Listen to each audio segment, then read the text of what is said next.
Black holes have always had a reputation problem. You mention them and people immediately picture some cosmic vacuum cleaner from a horror movie, swallowing stars, bending light, ruining everyone's day. And fair enough, they are regions so insanely dense that even light takes one look and says, "Nope, I'm out." But here's where things get weird. What if black holes aren't just the universe's trash cans, but doorways? And even stranger, what if what's inside one doesn't look alien at all, but looks eerily familiar, like us?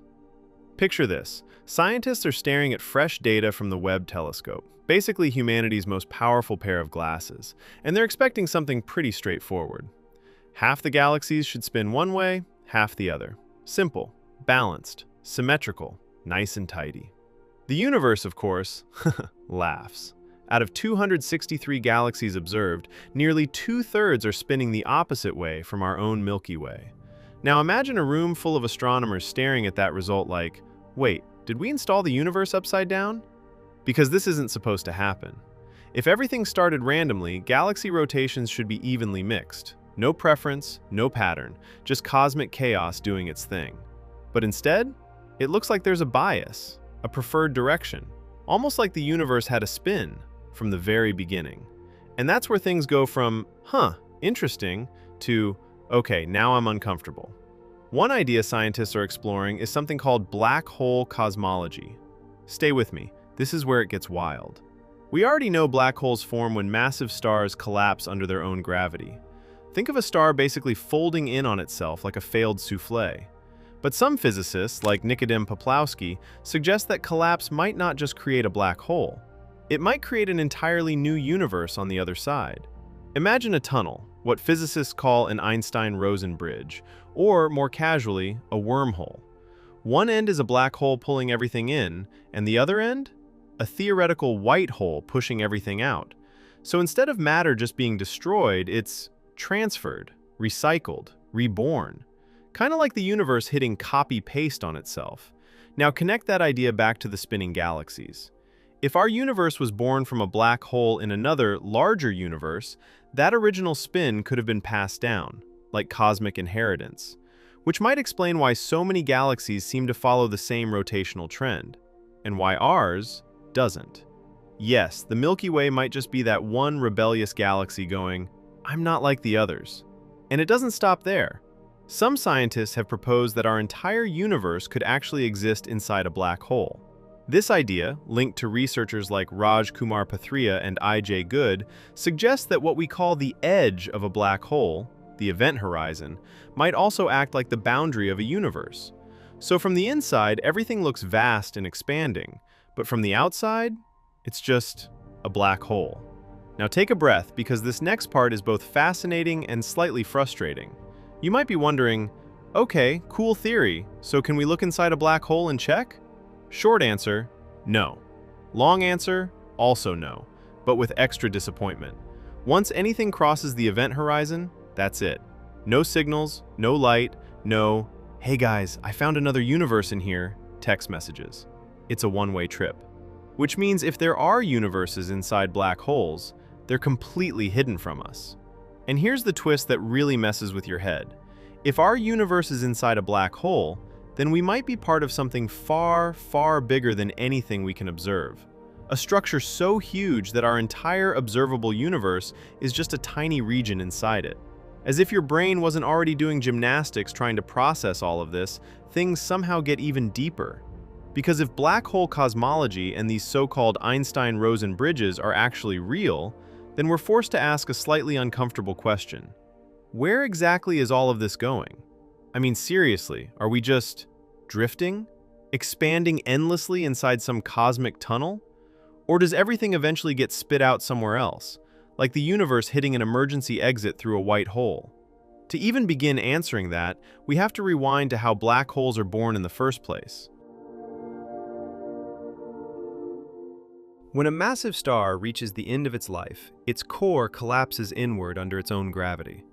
Not gently, not gracefully, more like the universe hitting the delete button with extreme force. That core becomes unimaginably dense.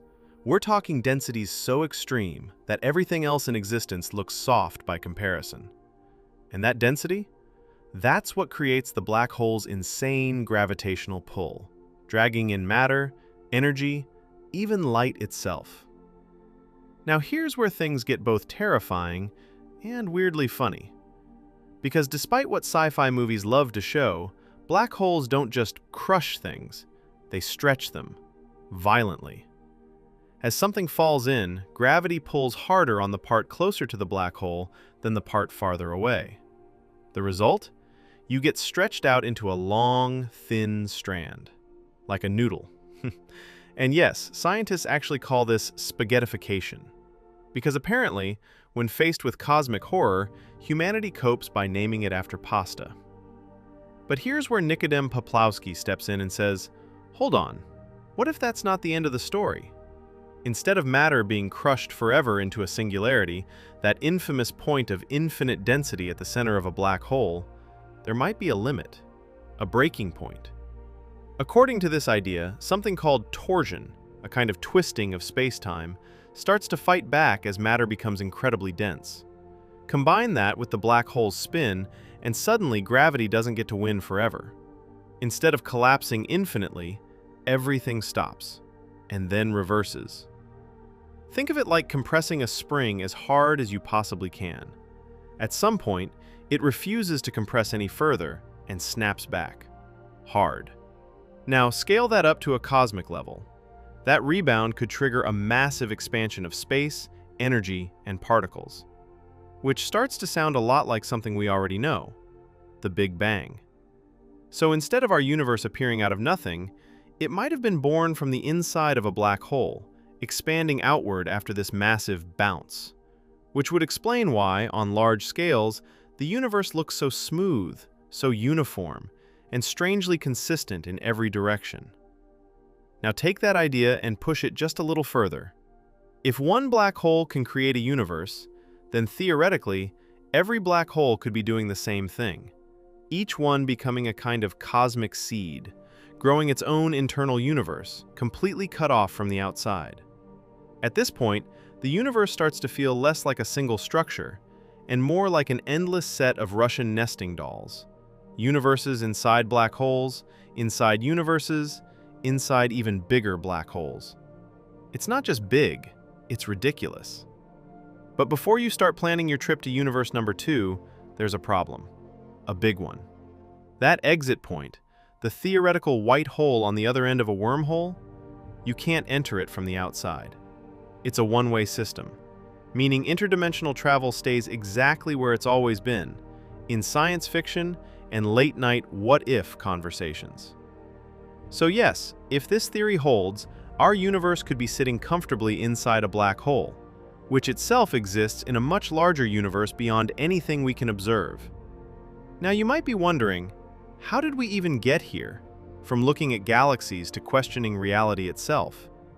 And the answer comes back to something surprisingly simple: rotation. Observations from the James Webb Space Telescope showed something strange, an imbalance in how galaxies spin. Instead of a perfectly random distribution, there seems to be a preference, a pattern, a slight cosmic bias. If our universe formed inside a spinning black hole, that original rotation could have been passed down, like a kind of cosmic inheritance. That spin might influence how galaxies form, how they rotate, and why we're seeing this unexpected asymmetry.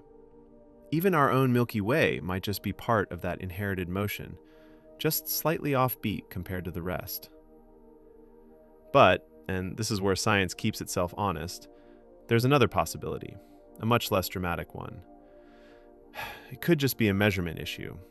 Because when we observe distant galaxies, we're doing it from inside our own moving galaxy, and that motion might be subtly skewing the data, like trying to judge direction while spinning in a chair. Not exactly ideal. If that's the case, scientists may simply need to recalibrate their observations. And doing so could help solve some major cosmic puzzles, like why different methods of measuring the universe's expansion don't always agree. Every answer opens the door to even stranger questions. And sometimes, the scariest possibility isn't that the universe is complicated.